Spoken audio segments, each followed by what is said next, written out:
Monsieur le Président de la République européenne, nous sommes contents de vous avoir parmi nous.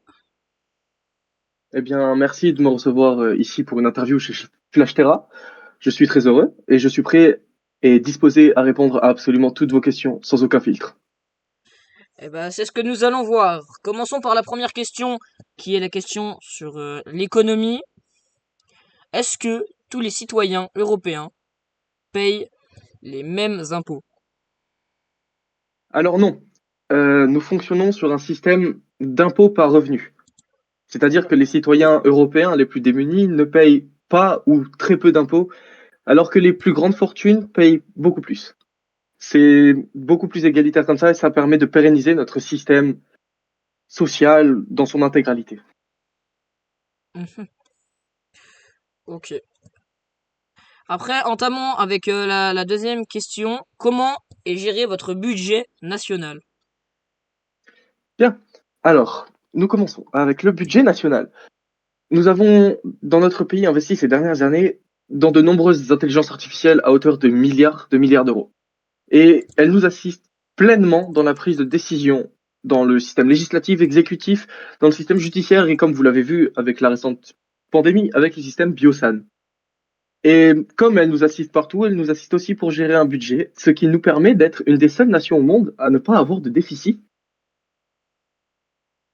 Ok. Y a-t-il un taux de chômage élevé dans votre nation? Oui, tout à fait. Nous avons un taux de chômage extraordinaire comparé aux autres nations. Sauf que chez nous, dans notre grande République européenne, ce n'est pas un indicateur de pauvreté ou de crise économique. Notre objectif est d'atteindre le maximum de chômage possible. Car avec la mécanisation des emplois, l'automatisation des tâches, ainsi que les intelligences artificielles, nous voulons mettre notre peuple au chômage pour qu'il puisse se concentrer sur les arts, les sciences et les loisirs, tout en continuant d'apprendre, bien entendu, avec un système de santé qui permet de vivre plus, plus longtemps pour pouvoir apprendre plus, et un système scolaire tout à fait à la pointe de la technologie. Ok.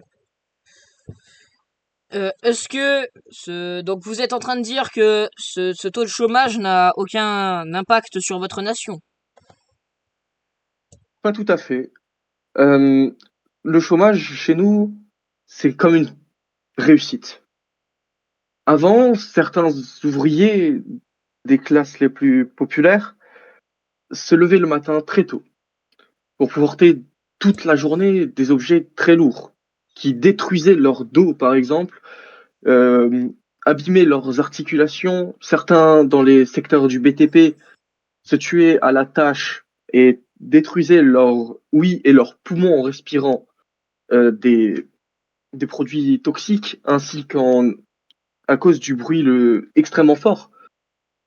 Chez nous, ce taux de chômage permet d'éviter tout cela, pardon. Et cela permet aussi d'avoir une population avec une santé plus forte, ce qui nous permet aussi de faire des économies sur le système de santé. Ok. Bah, parlons maintenant de tout ce qui est alliance. Donc, Oui, nous savons que la République européenne a plusieurs alliés sur le continent européen. oui. Et est-ce qu'elle en a dans d'autres parties du monde, c'est-à-dire sur d'autres continents?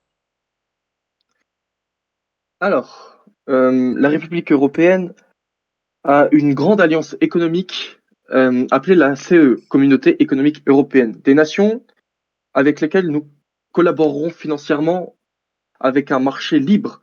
Nous avons la même devise, l'euro. Et Mhm. sur un domaine militaire, nous formons le bloc eurasien avec la République du Pax Terra. C'est une alliance de défense mutuelle ainsi que de commandement partagé de notre station Skyfall, une station spatiale armée d'armes nucléaires et d'armes d'un autre temps, très avancée technologiquement, que je ne pourrais pas vous faire part ici pour une question de sécurité nationale, bien évidemment. Mhm. Ok. Donc, que pensez-vous du Pax Terra et de l'Empire romain? Parce que, notamment dans la dernière interview que nous avons eue avec l'Empire romain, il affirme que vous étiez une menace et que maintenant, vous ne l'êtes plus forcément. Qu'en pensez-vous? Eh bien, écoutez, pour le Pax Terra, nous avons commencé notre alliance alors qu'ils étaient encore empire. Mais c'était un empire plutôt démocratique, où son peuple était libre. Mais ensuite, quand elle a entamé sa transition pardon, pas démographique, mais démocratique, tout s'est arrangé. Nos derniers points de divergence ont disparu. Nous sommes des nations que je pourrais considérer comme frères. Maintenant, pour l'Empire romain, je ne pense pas que la liberté, la démocratie soit un obstacle, soit un danger, mis à part pour un pouvoir impérial qui souhaite opprimer son peuple. Ok. Que pensez-vous de l'Imperium notamment qui vous a mis pas mal de bâtons dans les roues ces derniers temps? Ah oui, alors l'Imperium, nation qui se revendique elle-même plus grande nation du monde, due à son armée colossale, mais qui est en retard sur pas mal de sujets, notamment économiques et écologiques, ainsi que sur son système de santé. Euh, Eh bien, cette nation a voulu nous tendre des bâtons dans les roues, comme vous l'avez dit, quand nous avons essayé de nous défendre face à l'agression romaine. Nous Mhm. avons bombardé une base militaire à Ajaccio. Comme vous l'avez dit dans les dernières interviews de Flash Terra, elle aurait fait 100 000 morts, alors que la ville de Bastia ne contient que 76 000 morts selon le dernier recensement. 76 000 personnes, pardon, Mhm. je défaille. L'Imperium, qui était instable, qui a dû quitter la péninsule ibérique euh, parce qu'elle a failli à sa mission d'assurer sécurité et de la nourriture à son peuple, a décidé de placer sa flotte pour éviter toute intervention européenne. Bien, Ah, d'accord, protéger Ajaccio, protéger Rome contre, contre la démocratie et la liberté, alors que nos troupes, en même temps, entraient à Barcelone pour nourrir des civils. L'Imperium est une nation complexe à comprendre. Je pense que nos deux systèmes sont incompatibles dans leur méthode de compréhension. En tout cas, je n'ai toujours pas saisi leur manière de fonctionner. ok. Et que pensez-vous de leur déclaration quelques heures après vos petites menaces? Donc la déclaration était un exercice militaire conjoint maritime avec justement l'Empire romain. Qu'en pensez-vous? Bon, bien, alors je vais vous reprendre immédiatement, ce n'était pas des menaces, c'était une défense. Mais ils ont annoncé un exercice militaire conjoint. Cependant, quand j'ai appelé le siège du pouvoir de l'Imperium, ils m'ont assuré que c'était un exercice militaire. Cependant, quand je leur ai demandé combien de temps il durerait, ils m'ont dit que ce serait un exercice militaire indéfini, prolongé, perpétuel. La Ok, République européenne n'a pas vu ça comme un exercice militaire, elle a vu ça comme une alliance et clairement une provocation. ok. Et comment avez-vous réagi? Écoutez, nous avons agi avec diplomatie. Hmm, ok. Nous leur avons demandé de partir. Ils ont fini par accéder à notre demande. Ok, donc tout est bien qui finit bien, comme on dit. Visiblement. Ok. Parlons alors aussi de tout ce qui est pollution et autres, donc l'écologie. On sait que l'Europe est historiquement en retard sur certaines promesses climatiques. Quelle est aujourd'hui la politique écologique de la République européenne? Bien. Sous le Saint-Empire français, les mesures économiques primaient sur l'écologie, sur la santé de sa population. Pendant longtemps, les cas de cancer, de toute maladie due à la pollution, à la destruction de la biodiversité aussi, si on veut passer par là, Mhm. elles ont détruit notre continent, ravagé notre population, ravagé la population des insectes, des oiseaux, la productivité agricole. Quand la révolution a eu lieu, nous avions un continent en ruine, globalement. L'ouest de l'Europe ravagé par ce mépris de notre planète. Et là, nous avons investi tellement d'argent, que nous avons atteint la neutralité carbone. Nous sommes le premier pays à faire ceci. la première nation industrialisée à atteindre l'objectif zéro émission de gaz à effet de serre. Nous en sommes très fiers et aujourd'hui nous luttons pour reconstruire nos forêts. Bah, vous l'avez vu grâce au No Man's Land alpin, c'est-à-dire que nous avons évacué toutes les populations qui vivaient dans les Alpes pour préserver la biodiversité de ce territoire. Oui, Et ce n'est qu'un avons. début. Ouais. Donc du coup, de ce que je comprends, vous aviez des objectifs ambitieux, vous avez réussi à les concrétiser, mais du coup, comment vous les avez mis en œuvre? Bien. Alors, tout d'abord, nous avons supprimé le pétrole. Simplement. Nous Mhm. l'avons supprimé de l'équation. C'est compliqué parce qu'il était présent partout. Absolument partout. Dans nos vêtements, dans notre nourriture elle-même. Selon les rapports des organisations européennes après la Révolution, chaque citoyen mangeait l'équivalent d'une carte bleue de plastique par semaine. Il faut se rendre compte d'à quel point c'est dangereux. Ceci nous a complètement déstabilisés. À partir de là, donc, nous avons pris des mesures strictes sur le pétrole. Mhm. Passage aux voitures électriques. Et encore, voitures électriques, nous les avons vendues d'abord, mais ensuite nous avons pensé au bus, au métro, au tramway. Sur le service des trains, nous avons construit le maglev pour relier toutes les villes extrêmement rapidement et de manière écologique. Sur les séjours longue distance, c'est-à-dire l'avion, l'aviation, nous avons électrifié la plupart de nos avions. C'est un miracle, globalement. Sur notre secteur spatial, on réutilise. Vous voyez les Starships que nous lançons, nous en avons construit 10 qui sont réutilisables pratiquement à l'infini et de manière rapide et efficace. Sur notre production, nous avons réduit notre production pour que chaque citoyen ait un minimum.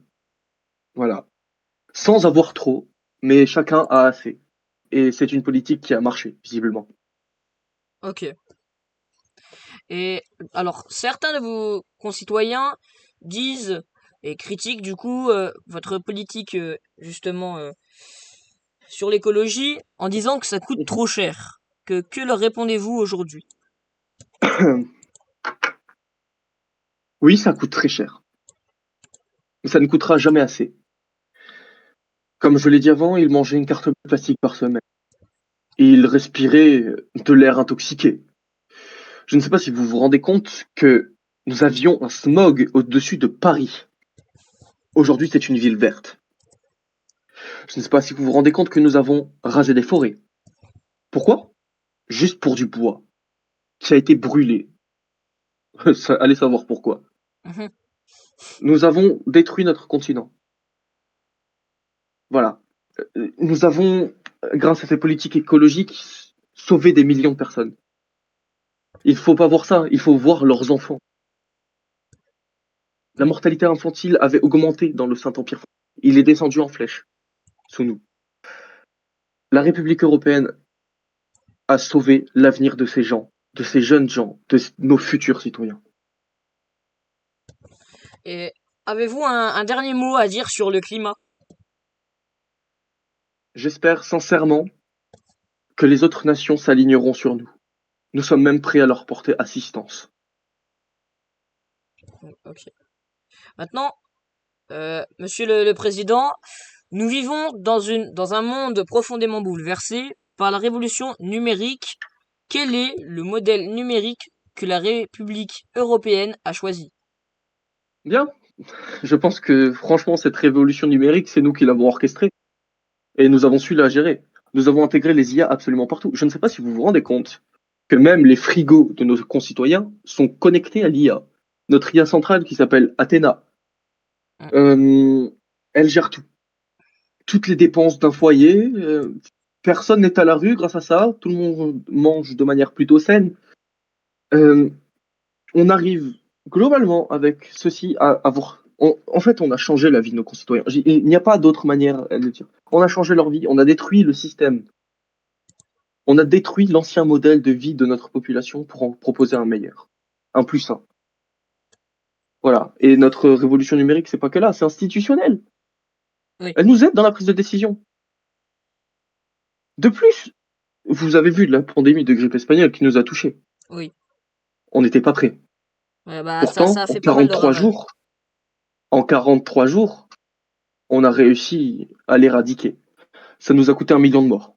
Mais imaginez sans Biosan et nos serrures électroniques, euh, nos systèmes de purification d'air, nos services de drones qui livraient tous les jours des tests antigéniques et de la nourriture. Imaginez combien ça aurait coûté de vie. Imaginez. Ouais. Simplement, le numérique nous a sauvés. Ok. Et du coup, qu'en est-il de la cybersécurité? Comment la République se protège-t-elle face aux cybermenaces? Tout simplement parce que tout est centralisé. On a tous nos codes qui changent toutes les 3 secondes. Enfin, je ne sais pas, je ne suis pas un expert là-dessus. J'ai des collègues, par exemple notre ministre de l'intelligence artificielle, qui est bien meilleur là-dessus que moi. Mais croyez-moi, c'est sûr, notre sécurité nationale est sûre, notre population est en sécurité. Ok. Et quels sont vos futurs projets justement par rapport à l'IA ou tout ce qui est technologie? Avec le confinement, on s'est rendu compte que encore plus de métiers n'étaient pas indispensables. On veut supprimer ces métiers, automatiser ces métiers pour pouvoir permettre à ces gens-là encore de pouvoir vivre une vie libre. Les gens ne veulent pas travailler, vous savez. Oui, Un mais jour, oui. dans notre nation, ils pourront vivre sans avoir à penser au travail. Oui, mais le salaire sera-t-il le même? Nous n'aurons plus besoin de salaire si tout est automatisé. Je ne Oui. sais pas si vous vous rendez compte qu'on est en train de renouveler complètement le monde. On est en train de tout changer chez nous. Le capitalisme, le communisme ne servent plus à rien dans notre système. Mm. Et Simplement, oui. oh pardon, Non, nous non, avons allez-y, réinventé le monsieur. monde. Nous avons réinventé la vie. Je ne peux rien dire de plus.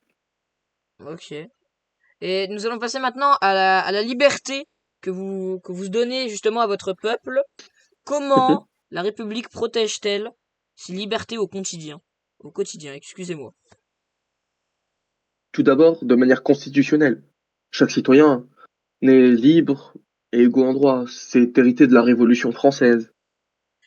Euh, Concernant les minorités, elles sont libres. Elles ne sont pas attaquées. Si on détecte le moindre cas de violence, la personne est arrêtée, jugée. Et elle ne sera pas emprisonnée, enfin, à part pour les cas les plus graves, mais elle subira un stage de citoyenneté qui lui fera comprendre que chaque humain est indispensable. Ok, Nos donc, libertés oui, sont importantes. ok. Donc, pour vous, un modèle si ouvert comme cela n'est-il pas vulnérable aux manipulations et à l'instabilité? Ah si, totalement.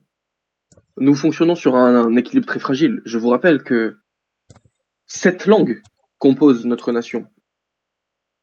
Le français, le tévarin, le néerlandais, l'allemand, le luxembourgeois. Il y a aussi, nous coexistons avec l'espagnol et l'anglais. 7 langues. Donc, comme je le disais, nous coexistons avec 7 langues. 7 langues, mais des milliers de cultures. Je, je vous rappelle que la culture européenne n'existe pas comme le martèle notre très cher rival, l'empereur du Saint-Empire romain, voilà, de l'Empire romain réformé. Cette culture n'existe pas. Nous n'avons pas une culture unie. Nous n'avons pas de langue unie. Nous n'avons même pas d'État uni. Nous sommes une république, certes, mais nous fonctionnons en partie sur un système fédéral. Pardon, mais c'est compliqué. Nous vivons dans un monde très instable. Nous sommes voués aux instabilités. Mais ce qui permet à notre société de ne pas s'effondrer littéralement, Ce n'est pas l'oppression. Ce n'est pas à dire vous allez suivre cette culture, cette langue, ce Dieu. Non, c'est la volonté d'être unis, malgré nos différences. La volonté de construire un avenir ensemble. C'est pas pour rien que notre devise c'est unis dans la diversité. Oui, oui, oula.